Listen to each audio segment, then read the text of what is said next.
Hey guys, assalamu alaikum. This is Jannat and welcome to my channel Glunda Shop and Tech. So আজকের video থেকে আমরা Kotlin start করব. So let's start it. So এখন আমি search বারে চলে গেলাম, এখান থেকে Android Studio সার্চ করব. So আমার Android Studioটা ওপেন হচ্ছে. So ওপেন হওয়ার পর আমরা নিউ প্রজেক্টে ক্লিক করব. দেন এখান থেকে আমি চলে যাব এমটি প্রজেক্টে, দেন নেক্সটে ক্লিক করব.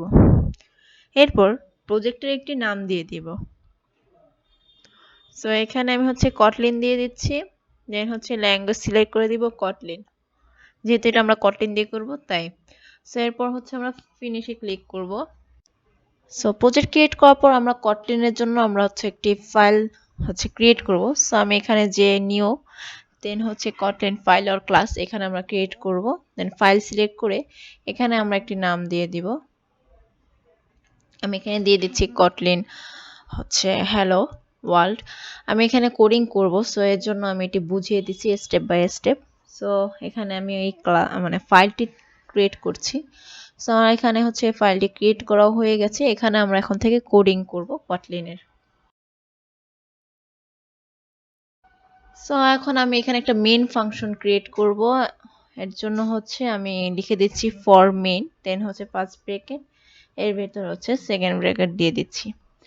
এখন আমরা এখানে দুটি প্রিন্ট করব, দুটি লাইন বা একটি লাইন আমি প্রিন্ট করব। একটি প্রিন্ট আর একটি প্রিন্ট এলএন। প্রিন্টের কাজ ফলাফল দেখানো। আমরা প্রিন্ট কখন করব, প্রিন্ট এলএন এর কাজ কখন করব সেটি আগে দেখব। সো আমি ফার্স্টে দেখাচ্ছি প্রিন্টের কাজ। সো আমি এখানে লিখে দিচ্ছি প্রিন্ট, আর এর ভেতরে আমি যে কোনো একটি স্ট্রিং, ইন্টিজার টাইপ, তারপর ডাবল, অ্যারে, এগুলো সবকিছু আমি আস্তে আস্তে দেখাবো। সো আপাতত আমি স্ট্রিং দিয়ে শুরু করছি। সো এখানে আমি একটি স্ট্রিং টাইপ ভ্যালু নিচ্ছি। এখানে আমি লিখে দিয়েছি হাই Kotlin। আপনারা যে কোনো একটি স্ট্রিং টাইপ ভ্যালু নিতে পারেন, কোনো সমস্যা নেই। দেন এখানে আমরা এই কোডটিকে আমরা এখন রান করব। সো আমি এখানে রানে ক্লিক করে দিয়েছি, আমাদেরকে এখনই ফলাফল দেখাবে।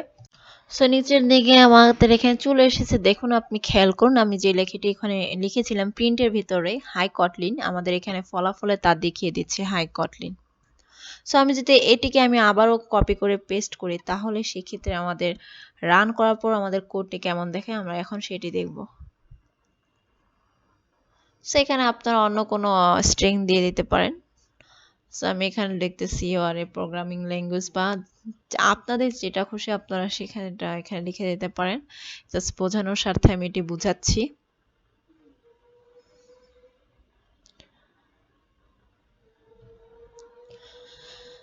আমি একটু স্পেস দিয়ে দিচ্ছি লেখাগুলোর ভিতরে। এখন এটিকে আমি রান করে দিব।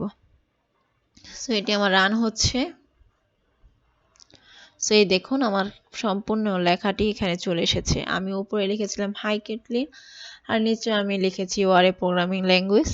সো আমি যদি এখন স্পেসগুলো কেটে দিই তা সেক্ষেত্রে কি দেখা যাবে, এখন সেটিকে রান করার পর দেখতে পাচ্ছি যে লেখাগুলোর মাঝে কোনো গ্যাপ নেই, একসাথে চলে এসেছে। সো এর জন্য আমি একটু আগে আমি স্পেস দিয়ে করেছিলাম। স্পেস দেওয়ার ফলে লাইনগুলো এখন বোঝা যাচ্ছে। কিন্তু আমি লেখাগুলোকে এক লাইনে না নিয়ে আমি যদি উপরে নিচে করতে চাই সেক্ষেত্রে আমি কি ইউজ করব? সেক্ষেত্রে আমরা ইউজ করব প্রিন্ট এলএন, আর এটি প্রফেশনাল প্রিন্ট এলএন। সো আমরা প্রফেশনাল ভাবেই কাজ করব, এর জন্য আমরা সবসময় ইউজ করব print LN. So print LN এর ভিতরে আমি দিয়ে দিচ্ছি হাই Kotlin, আর তার নিচে আমি দিয়ে দিচ্ছি প্রিন্ট এলএন এর ভিতরে ইউআর এ প্রোগ্রামিং ল্যাঙ্গুয়েজ। দেন আমি এটাকে রান করে দিচ্ছি। সো রান হওয়ার পরে এখন আমাদের ফলাফল কি দেখায় সেটি দেখুন। এখন দেখুন উপরে আমাকে দেখাচ্ছে হাই Kotlin আর নিচে আমাকে দেখাচ্ছে ইউআর। আমি যে ইউর আগে স্পেসটা দিয়েছিলাম সেই স্পেসটা সহ এখানে ফলাফল দেখাচ্ছে।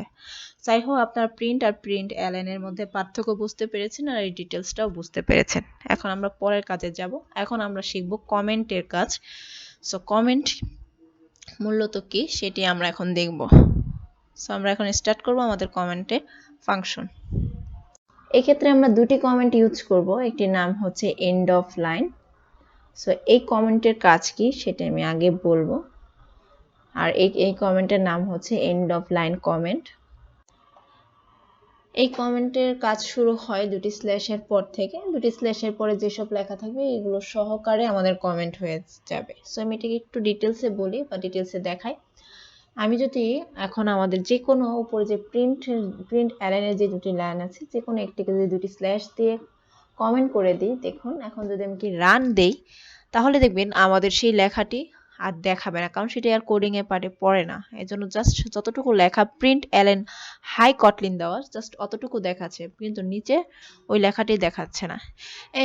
সেম ভাবে যদি আমি উপরটিকে কমেন্ট করে দিই, নিচেরটিকে আমি যদি কমেন্ট না করি, তাহলে দেখুন আমাদের নিচের লেখাটি এখানে দেখাবে, উপরেরটি না, কারণ উপরেরটি কমেন্ট হিসেবে ডিক্লেয়ার হয়ে গেছে। এটি হচ্ছে এই কমেন্টের কাজ। এই এন্ড অফ লাইনের কাজই হচ্ছে একটি পুরো লাইনকে কমেন্ট করার কাজ। সো এটি হচ্ছে আমাদের ফার্স্ট কমেন্ট।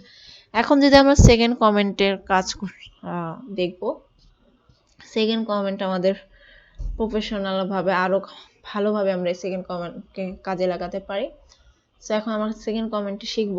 সেকেন্ড কমেন্টের নিয়ম হচ্ছে স্ল্যাশের পর স্টার্ট থাকবে, আর এরপর যত লাইন আপনি লিখে রাখবেন এই সবগুলো হচ্ছে আপনাকে হলো কমেন্টের মধ্যে নিয়ে আসবে। আর এই স্ল্যাশের এই কমেন্টটিকে বলা হয় ট্রেডিশনাল কমেন্ট। এটাকে আমি আরেকটু ডিটেলস বললে আপনি ভালো বুঝবেন। আমি যে ফাংশন মেনের ভিতরে যে দুটি প্রিন্ট নিয়েছি, এই দুটিকে আমি এই সেকেন্ড কমেন্টের আয়ত্তে নিয়ে আসবো, অর্থাৎ ট্রেডিশনাল কমেন্টটি এখানে ইউজ করব। সো আমি স্ল্যাশ স্টার, আবার স্টার দিয়ে স্ল্যাশ দিয়ে এই কমেন্টটিকে এন্ড করে দিচ্ছি। এখন যদি আমি এই কোডটিকে রান দিই, তাহলে আমাদের কোনো কিছুই এখানে হচ্ছে প্রিন্ট করবে না। দেখুন আমাদের এখানে কোনো কিছুই প্রিন্ট করে না।